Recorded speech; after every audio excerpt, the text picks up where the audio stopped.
الحمد لله رب العالمين، والصلاة والسلام على نبينا محمد وآله وأصحابه أجمعين. أما بعد، فأعوذ بالله من الشيطان الرجيم. بسم الله الرحمن الرحيم. وإذا الموءودة سئلت بأي ذنب قتلت. صدق الله العظیم.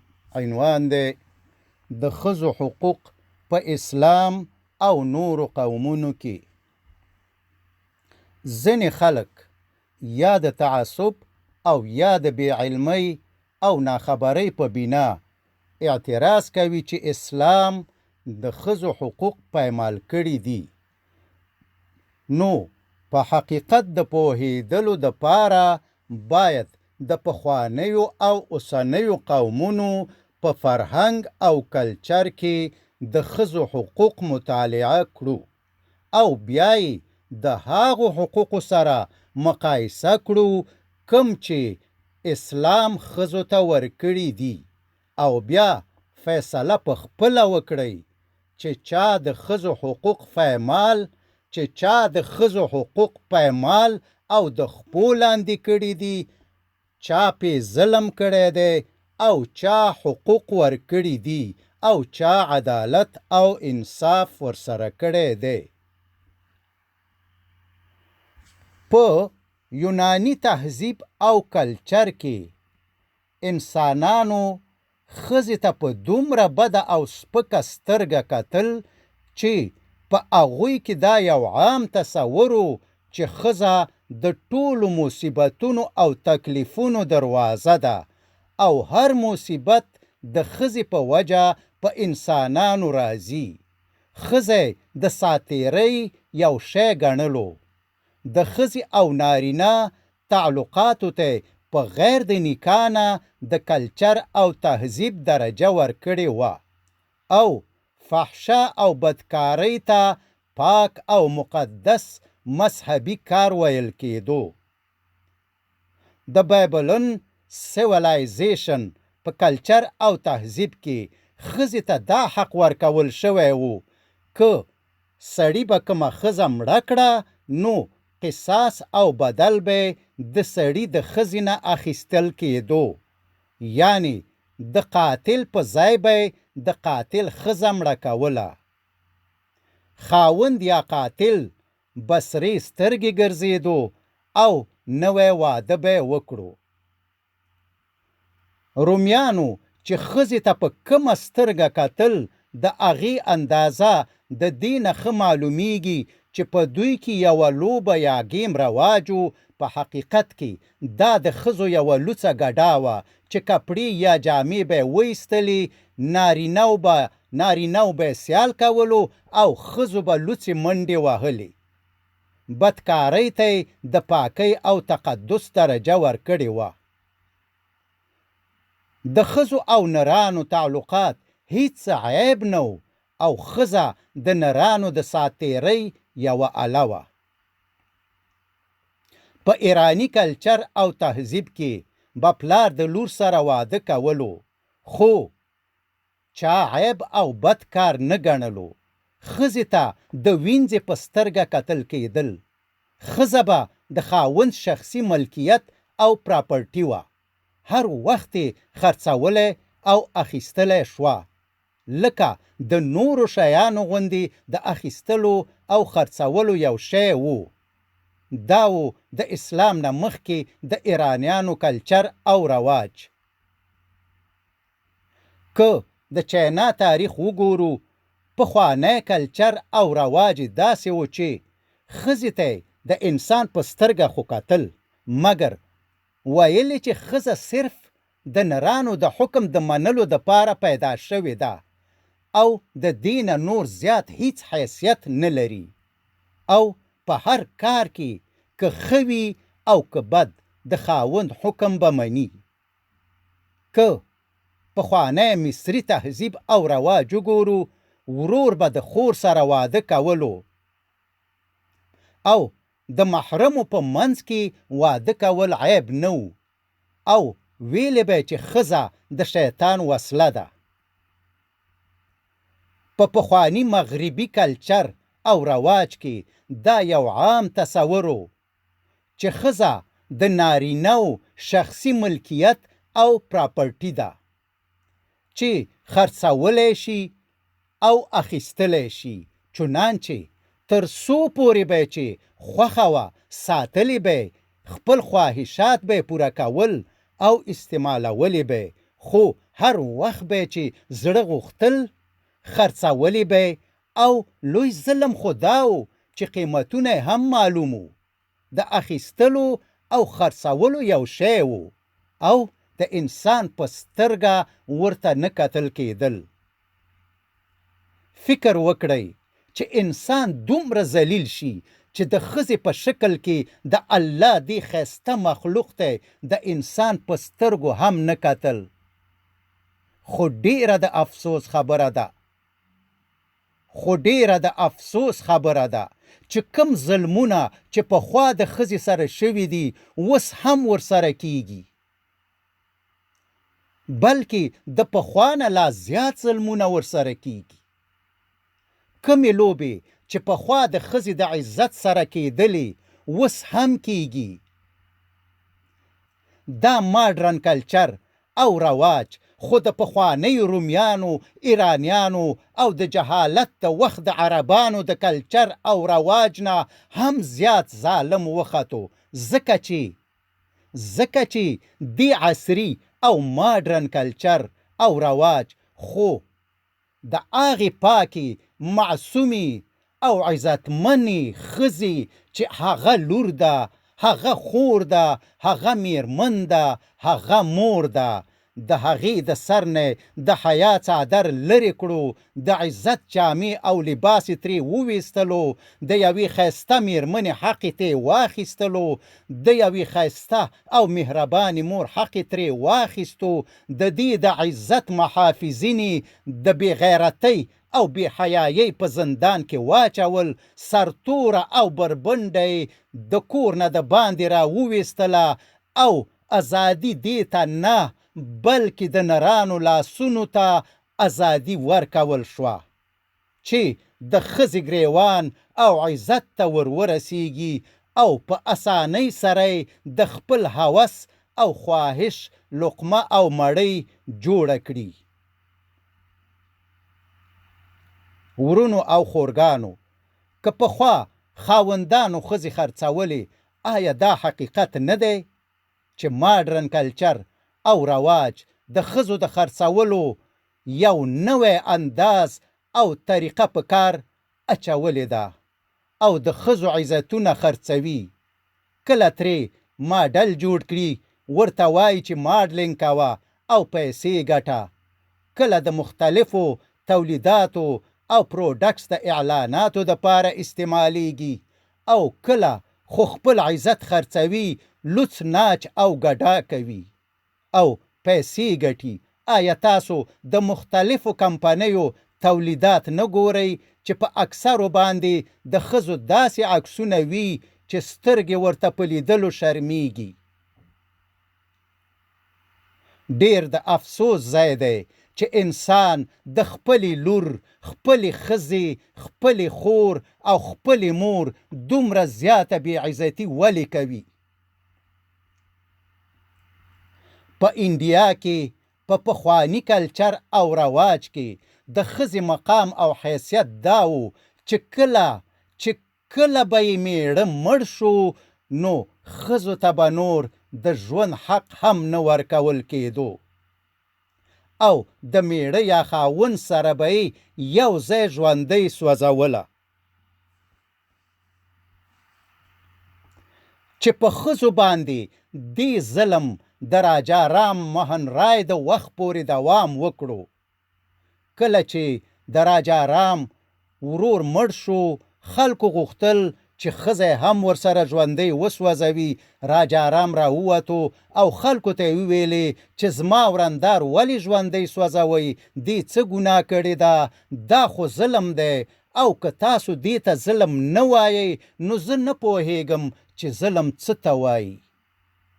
نو ډیر هندوان د ده په طرف شو او رندارې د مرګ نه بچ شوه او د دې نه وروسته په قرار دا د ظلم رواج د منځه لاړو.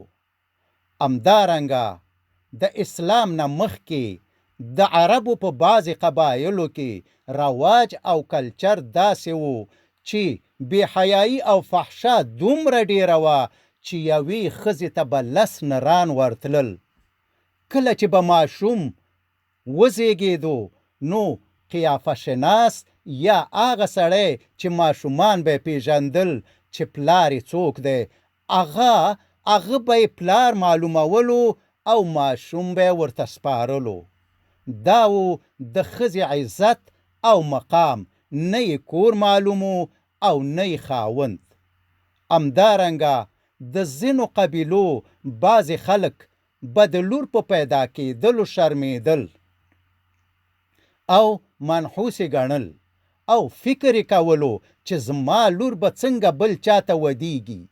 دا کار ورته شرم او د ځان سپکوالی ښکارېدلو او د دې شرم او سپکاوي نه د بچېدو دپاره به ژوندۍ لورګانې په کندو یا قبرونو کې ښخولې. یو ځل یو صحابي د جهالت په وخت کې د خپلې لور د ژوندۍ ښخولو قصه پیغمبر علیه السلام ته وکړه، نو د ده مبارک د پاکو سترګو نه اوښکې روانې شوې او صحابي ته یې وفرمایل که چیرته الله تعالی د جهالت د وخت د ګناهونو د بدل اخیستلو اجازه ماته راکړي نو ای ظالمه ما به ستانه اول د دې معصومې جلۍ بدل اخیستی و. خو متاسفانه چې پخوا یوازې بعضې عربانو د جهالت په وخت کې لورګانې مړې کولې یا یې وژلې، مګر اوس په ټوله دنیا کې وژل کیږي. خو د وژلو او قتلولو طریقه بدله ده. هغه داسې چې د حمل په دوران کې ښځې ډاکټر ته ځي، که ډاکټر ورته ووایي چې هلک دی نو اهلا و سهلا پرېږدي، او که ډاکټر ورته ووایي چې جلۍ ده نو اکثره وژل کیږي، یعنی مورګانې ابورشن کوي یا غورځوي.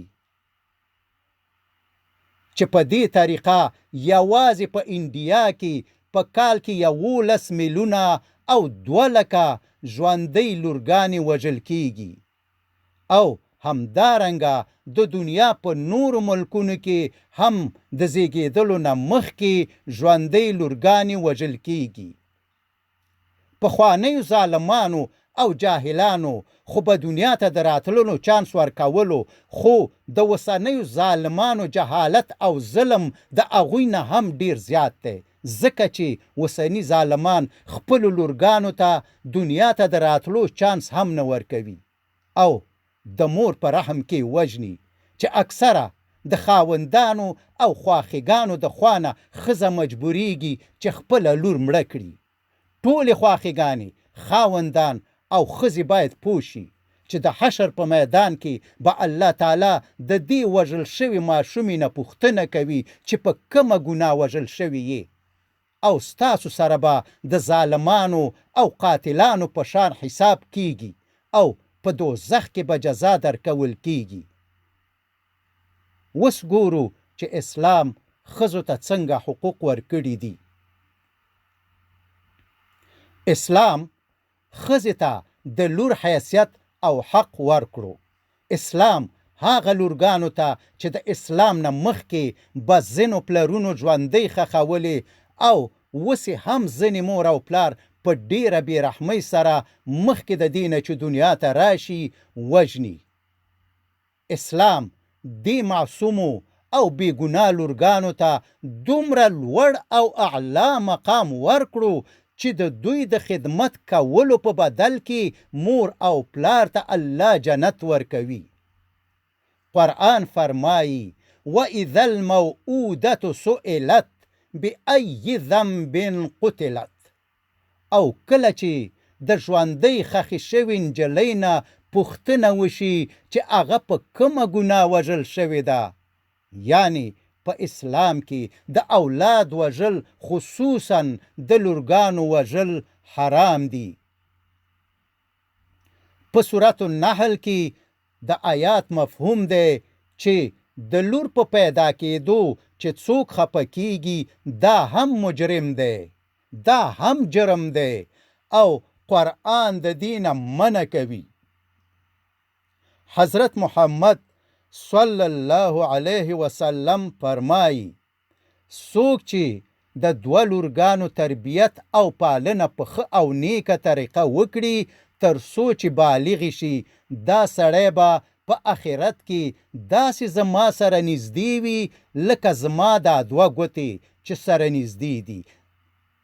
منځنۍ او د شهادت ګوتې ته اشاره وفرمایله. بل حدیث شریف دی چې څوک د دوه لورګانو پالنه او روزنه کوي او ورسره ښه سلوک کوي انشاءالله چې جنت ته به لاړ شي.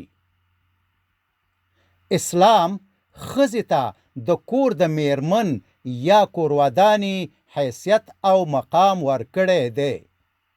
په نورو مذهبونو او کلچرونو کې ښځې ته په انسانانو باندې د ټولو مصیبتونو او تکلیفونو د راتلو بیخ او دروازه وایي، د شیطان وسله ورته وایي، مګر قرآن ښځې ته محسنه وایي چې معنی د شیطان په خلاف یوه قلا ده. قرآن په سورة الروم کې فرمایي دا د الله د نښانونه ده چې تاسو ته ستاسو ښځې ستاسو د جنس نه پیدا کړي دي تر څو چې تاسو د هغو سره آرام ترلاسه کړئ او ستاسو په منځ کې مینه او خواخوږي پیدا کړه.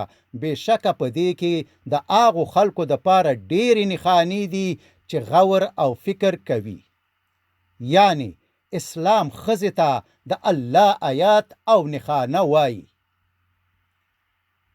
د سورة النساء د 19 آیات مفهوم دی چې د ښځو سره په زوره نکاح مه کوئ، یعنی د نکاح دپاره د هلک او نجلۍ دواړو رضا ضرور ده. که د ښځې خوښه نه وي څوک ورسره په زوره نکاح او واده نشي کولی. په اسلام کې ښځې ته هاوس وایف نه وایي ځکه چې د کور سره خو واده نه وي کړی، بلکې هم میکر ورته وایي، یعنی ښځه د کور جوړونکې ده. پیغمبر علیه السلام فرمایي چې په دنیا کې لوی نعمت ښځه ده. په سورة توبه کې د 34 او 15 آیاتونو مفهوم دی چې څوک سره او سپین زر جمع کوي او د الله په لار کې نه مصرفوي یوه ورځ به دا سره او سپین زر د دوزخ په اور ګرمیږي او د دوی تندیو اړخونو او شاګانو ته به پیداغونه ورکول کیږي. کله چې دا آیاتونه نازل شو نو حضرت عمر رضی الله تعالی عنه پیغمبر علیه السلام ته عرض وکړ چې یا رسول الله صلی الله علیه وسلم چې خلک سره او سپین زر جمع نکړي نو څه شی جمع کړي؟ رسول الله صلی الله علیه وسلم وفرمایل چې د سرو او سپینو زرو نه بهتر، ښه او قیمتي شی مسلمانه او لمونځګزاره ښځه ده چې د آخرت په مسایلو کې ستاسو سره کومک کوي. خورګانو ستاسو ارزښت او قیمت په اسلام کې د سرو او سپینو زرو نه هم زیات دی. چې د دنیا یو مذهب او کلچر د اسلام نه په غیر ښځې ته دومره عزت نه دی ورکړی. حجة الوداع اخرنۍ خطبه 140,000 صحابه ناستی. پیغمبر علیه السلام فرمایي ای خلکو د ښځو په باره کې زه تاسو ته وصیت کوم د ښځو سره ښه سلوک کوئ. څوک چې د ښځو سره ښه نه وي او ښه سلوک ورسره نه کوي، لمونځ کوي، روژې نیسي، نفلونه کوي او اوږدې ګیرې پریښي دي، دا ښه مسلمان نه دی او اخلاق ښه نه دي. او بیا یې وفرمایل چې په تاسو کې د ټولو نه ښه او بهتر هغه دی چې د ښځو سره ښه او بهتر وي، او زه د خپلو ښځو سره د ټولو نه ښه او بهتر یم. ښځه د خاوندانو شخصي ملکیت او پراپرټي نه ده. ښځې د الله امانت دي. اسلام په ښځو د لاس اوچتولو او وهلو اجازه نه ورکوي. پیغمبر علیه السلام فرمایي د ښځو سره جنگ مه کوئ، لاس پې مه اوچتوئ، ښځې په مخ مه وهئ. د صحیح مسلم روایت دی چې هیڅ کله نبی علیه السلام ښځې نه وې وهلې او نه یې پې لاس اوچت کړی و. همدارنګه نبی علیه السلام فرمایي چې پلار دې د بچیو په مخ کې ښځه نه رټي، خرابې خبرې او بې عزتي دې نه کوي. خاوندان دې د خلکو په مخ کې ښځې نه رټي، کنزل او بې عزتي دې نه کوي، او خبره دې د کور نه د باندې نه وباسي. حدیث شریف دی چې خپلو ښځو ته علم ورکړئ، او که په خپله نشئ ورکولی نو د علم د ورزده کولو بندوبست ورته وکړئ. همدارنګه اسلام ښځې ته د مور مقام او حیثیت ورکړی دی. وقضى ربك ألا تعبدوا إلا إياه وبالوالدين إحسانا إما يبلغن عندك الكبر أحدهما أو كلاهما فلا تقل لهما أف ولا تنهرهما وقل لهما قولا كريما واخفض لهما جناح الذل من الرحمة وقل رب ارحمهما كما ربياني صغيرا. او ستا رب حکم فرمایلی دی چې د بل هیچ چا عبادت مکوئ مگر خاص د یو الله، او د مور او پلار سره احسان کوئ، او که چیرې یو یا دواړه د دوی نه زوړ عمر ته ورسېدل نو مه وایه دې دواړو ته اف، او مه رټه دوی دواړه، او وایه دوی دواړو ته خبره پسته او ادبناکه، او ښکته کړه دې دواړو دپاره وزر، یعنې اوږه د تواضع نه د تکبر، د مهربانۍ، او ووایه زما ربه مهرباني او بخښنه وکړه دې دواړو ته لکه چې تربیه او پالنه یې کړې ده زما په هغې حال کې چې زه صغیر او وړوکی وم. الله تعالی د خپلو حقوقو پسې د والدینو د حقوقو ذکر فرمایلی دی. حدیث شریف دی هغه څوک د خاورو سره برابر او ذلیل شو چې مور او پلاری وي، او د هغوی د خدمت کولو په واسطه ځان ته جنت حاصل نکړي.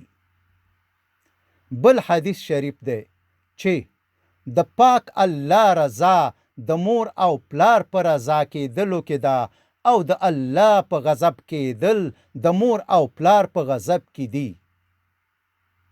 بل حدیث شریف دی چې د مور او پلار د عقوالي نه ځان وساتئ، ځکه چې عقل والدینو ته به د جنت بوی هم ور ونه رسیږي، کم چې د 1000 کالو په فاصله کې نیکانو ته رسیږي.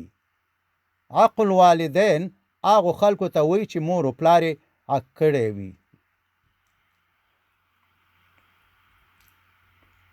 حدیث شریف دی چې جنت د مور د خپو لاندې دی. یو صحابي نبی علیه السلام ته عرض وکړ چې یا رسول الله صلی الله علیه وسلم، غواړم چې جهاد ته لاړ شم او خپل سر د الله په لار کې قربان کړم. نبی علیه السلام ورته وفرمایل چې مور دې ژوندۍ ده؟ صحابي وویلې چې هو ژوندۍ ده. پیغمبر علیه السلام ورته وفرمایل خپله مور مه پرېږده، خپله مور مه پرېږده، ځه لاړ شه د خپلې مور خدمت کوه، ستا جنت ستا د مور د خپو لاندې دی. همدارنګه یو صحابي پیغمبر علیه السلام نه پوښتنه وکړه چې یا رسول الله صلی الله علیه وسلم په دنیا کې د ټولو نه زیات د ښه او نیک سلوک حقدار او لایق څوک دی؟ نبی علیه السلام ورته وفرمایل چې ستا مور. صحابي بیا پوښتنه وکړه چې د هغې نه وروسته څوک دی؟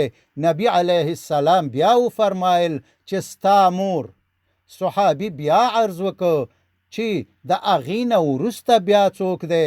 پیغمبر علیه السلام بیا وفرمایل چې ستا مور. په څلورم ځل بیا صحابي پوښتنه وکړه چې د دې نه وروسته څوک دی؟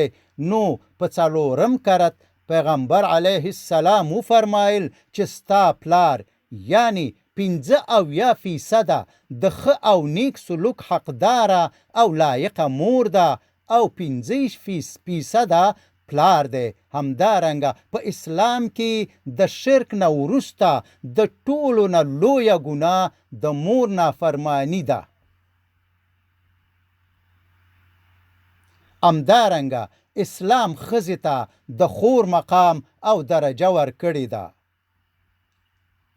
په قانوني اعتبار سره په اسلام کې د ښځې او نر قانوني حقوق برابر دي. اسلام ښځې ته د شاهدۍ ورکولو حق ورکړی دی، یعنی ویټنس.